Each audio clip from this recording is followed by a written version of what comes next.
First, let's turn it over to Doug Luzader in D.C. with the very latest on the U.S. and Iran. Hi, Doug. Carly and Todd, good morning. Negotiations with Iran are still ongoing after talks in Switzerland produced a 60-day roadmap toward a broader agreement. And President Trump warning Tehran to keep up their end of the bargain or face the consequences. I think Iran, I can say on a sort of a different scale, is in its own way working out very well. Maybe it's hard to say just as well, but maybe almost just as well. And we're doing very well in terms of negotiating a fair and reasonable deal. If Iran doesn't live up to their agreement, or if they're not behaving, I will do what I have to do. And this comes as Vice President Vance returns from an intense round of talks in Switzerland, reporting that Iran will allow IAEA nuclear inspectors into the country, although Iran says no visits are planned at this point. But the administration is emphasizing a trust but verify approach. Whether good faith or bad faith, you can't trust anybody's words. You have to trust what they actually do. Letting in the inspectors is a big deal, but again, we're to see what they actually let the inspectors do once they're in the country. That's going to continually be a part of our negotiation. So my point is not that I trust or distrust anybody. My point is that I trust actions. And what the president has asked us to do is verify what they're doing, focus less on what they're saying.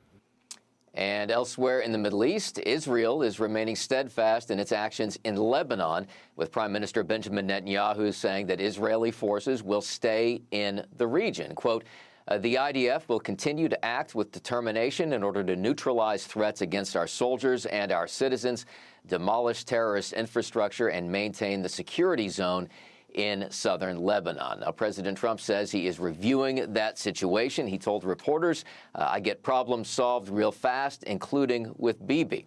And back here on Capitol Hill, the Pentagon is asking for about $80 billion to cover the cost of the war in Iran. President Trump is now set to meet with defense contractors tomorrow to urge them to accelerate the replenishment of depleted U.S. stockpiles. Todd and Carly. Doug Luzader live for us in D.C. Doug, thank you.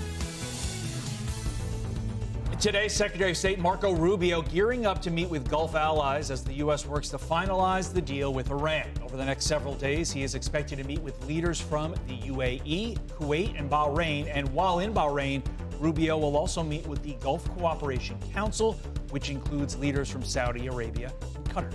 All right, and we are now learning more about the U.S.-Iran deal, with President Trump answering key questions about Iranian funds.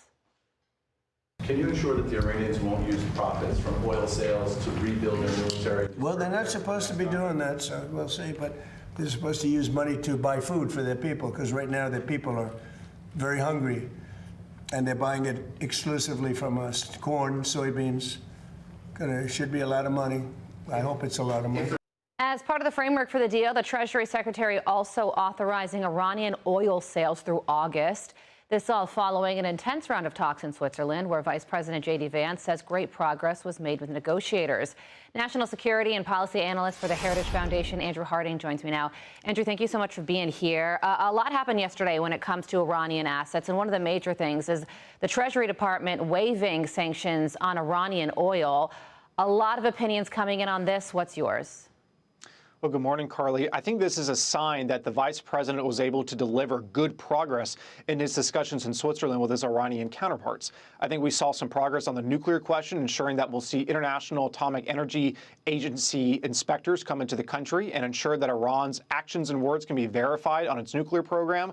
We're seeing the Strait of Hormuz open up, going from just a couple of ships transiting throughout a day to now seeing multiple dozen. And we're seeing broader talks about regional de-escalation, which combined shows that we've seen progress in these negotiations, and the only way that the Treasury Secretary authorized this type of general waiver is because of the progress we've seen in Switzerland. So what matters now is ensuring that this initial momentum turns into long-standing progress that can allow this MOU to turn into a meaningful deal that benefits American security and prosperity. Of course, the concern is that that money will go back into the Iranian economy and be used to restart their military operation or go to terrorist proxies. What do you say about that concern?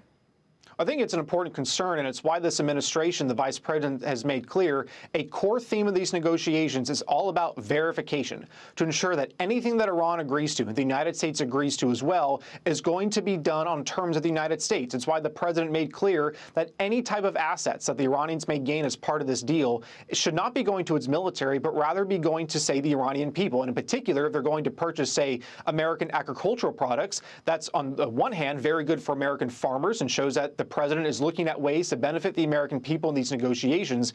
But secondly, more broadly, it's important because it shows the United States is placing this emphasis on tracking where money is going and having control over how it is spent. So it's going to be very important, again, for Iran to verify its actions, for the United States to have the ability to do that, and Iran to stay in compliance. Otherwise, the president's made clear that he can impose costs once again. Yeah, and the Iranian Foreign Ministry spokesman just about an hour ago, Andrew, addressed those potentially unfrozen assets and how the vice president said that they could be used to buy U.S. agriculture like corn and soy. And he said that our assets will be employed with absolute liberty, suggesting that the purchase of our agriculture products isn't going to happen. What's your reaction? Well, I think you should let President Trump know, and let's see what the president reacts to here. I don't think that would be good news here. But additionally, I think the Iranians continue to have a track record in which they're trying to project strength at home. We even saw this just yesterday in which the Iranians claimed they walked out of meetings, but yet the vice president made clear that great progress was made on multiple fronts. So I think what's important here is the Iranians will say things, but let's listen to what the vice president said. Let's follow through on their actions. Let's verify the steps they take in these negotiations. The Iranians have a track record of saying things, but their actions are going to what matter most to President Trump, to Vice President Vance, and seeing how the progress made in Switzerland on some of these core components and what remains the top priorities, preventing Iran from getting a nuclear weapon, is seeing how these types of commitments and actions translate into long-term success in the weeks and months ahead. Even with these waivers when it comes to Iranian oil, they can quickly be revoked if Iran is not in compliance. So I think they need to be very careful. As the president has proven, he is able to credibly use American force to enforce peace in the region if Iran does not decide to comply. And finally, yesterday, and this was a big one, the vice president said that Iran has agreed to allow IAEA inspectors back into the country. Talk about the significance of this. Well, this is important because it gets to the top priority of this entire operation. That's Iran not getting a nuclear weapon and being able to threaten that nuclear weapon against the United States, Israel, the Middle East, and other countries around the world. By having these inspectors in, it's going to allow the United States to get on the theme of verification to ensure that any claim the Iranians make about their nuclear program can be verified. But what we're going to see, say, with these continued technical talks will be the exact details. So it could be possible that the United States has a very direct role in how these inspectors operate, but also making sure that there's a negotiation over the frequency of these investigations, the scope of their investigations, which sites they're able to see, and how deep they're able to go into these nuclear sites, what happens to enriched uranium, etc. These types of things are being discussed right now with the technical teams. And again, why it's very important that the vice president left Switzerland noting that there's been good progress. It indicates that maybe we can see continued sustained progress in the weeks ahead, but this is all going to come down to Iran following through on its terms. Focus on the actions and not the words. National Security Policy Analyst at the Heritage Foundation, Andrew Harding, we thank you so much for joining us. Thank you for your time. Be sure to like and subscribe for all the Fox News latest on YouTube and catch full shows streaming now on Fox One.